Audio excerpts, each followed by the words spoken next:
aloe vera. See, this is the babies. Yeah, this is the kelor, magic plant, because the advantage can use for many kind of disease, for medicine.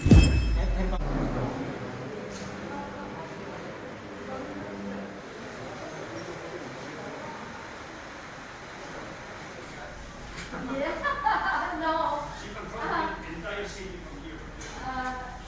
Yes, yes, we also see the drum, the pump station. Very nice city. It is called Monterrey. Monterrey is in North Mexico.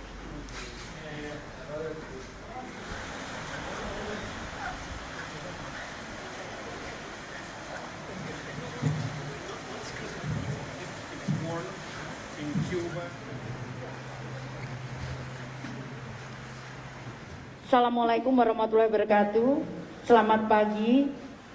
Yang saya hormati Ibu Maimunah Muhammad Sarif, Direktur Eksekutif UN Habitat yang hadir via Zoom.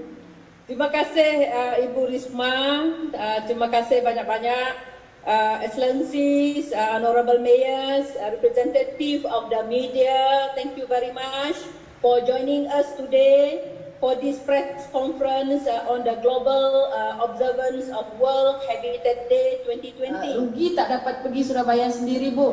Ya, nggak apa-apa Bu, Ibu lain kali. Ya, insyaallah nanti di lain kali. Insyaallah, ya. Mampir lagi.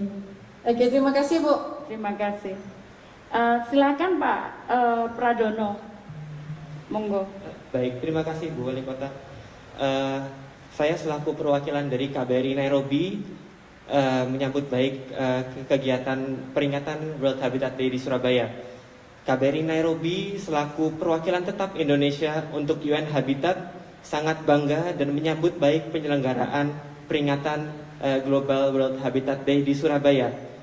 Pertanyaan saya ini Bu, apakah Surabaya setelah nanti Ibu Risma tidak lagi menjabat wali kota dan juga kota-kota lainnya sudah mempersiapkan sistem pembangunan Bu?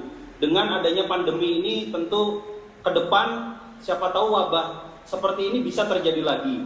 Selain persoalan-persoalan urbanisasi tapi juga kemungkinan datangnya wabah seperti COVID-19 seperti ini. Itu seperti apa antisipasinya? Terima kasih Bu. Ya, itulah yang nanti besok kita bicarakan.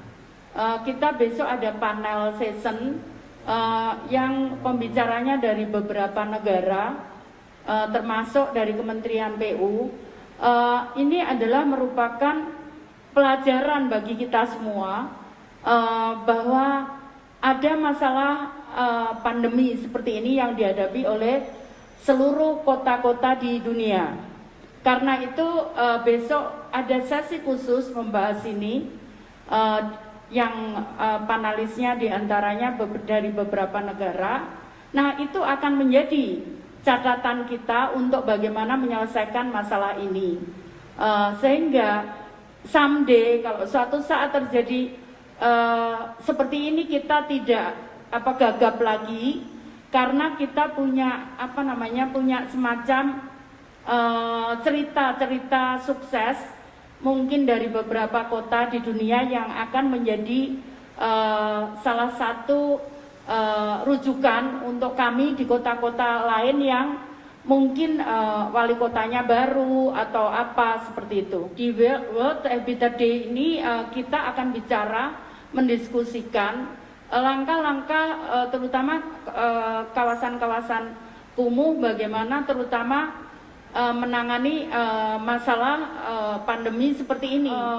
Kota di Surabaya ini seringkali kemudian kota-kota kawasan kumuh ini di beberapa wilayah itu langsung dihapus,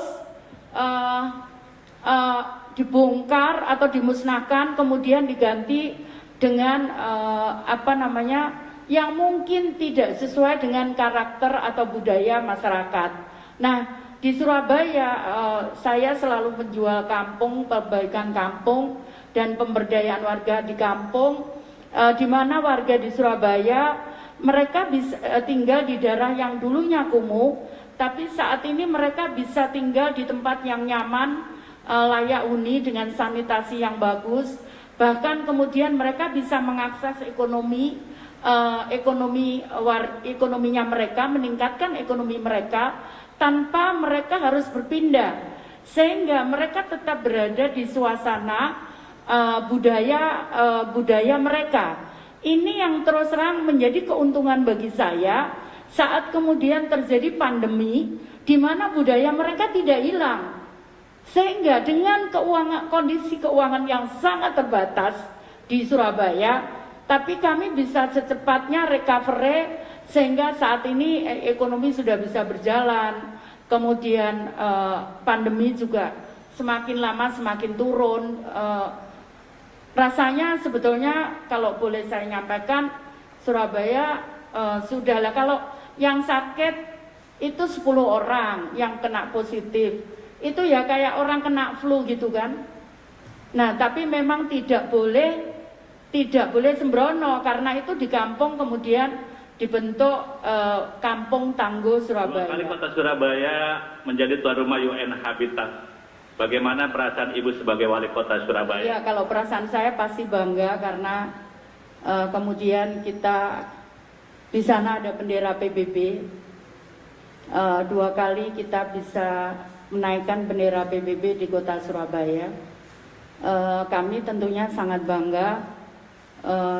Namun yang utama adalah bahwa semua acara yang kita lakukan adalah bagaimana Surabaya ini bisa menjadi bagian dari dunia.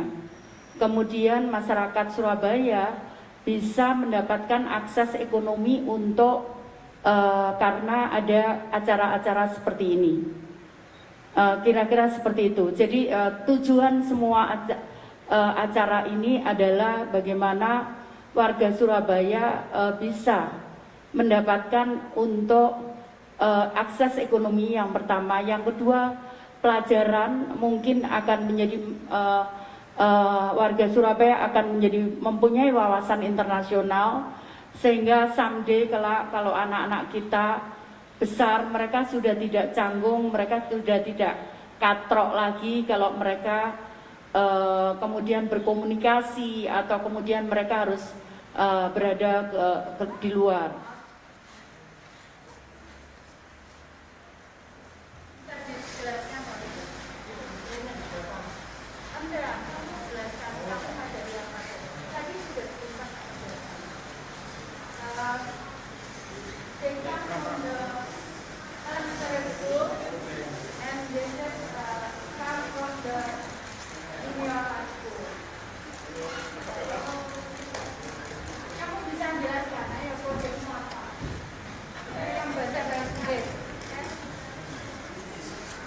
He play with the community, to spare gratis, to comfort the urban one, The to community, you cycle, know that. yeah. Not Even the kids, the friend. The community Mothers. is not mother, father, not the kids. Yeah. Yeah. And then this one, he is doing an high school student during 9 months. Yeah, so just a minute to see the project, their project.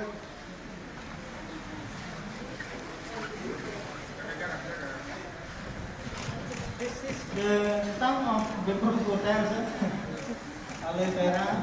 See, these are the babies, yeah. This is the kelor, magic plant, because the advantage can use for making kind of disease, for medicine, herbal plant, and then.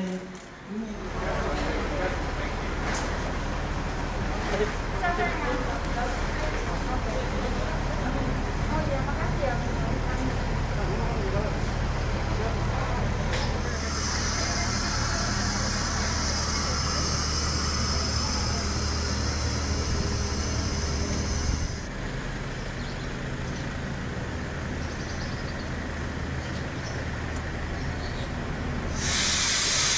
Thank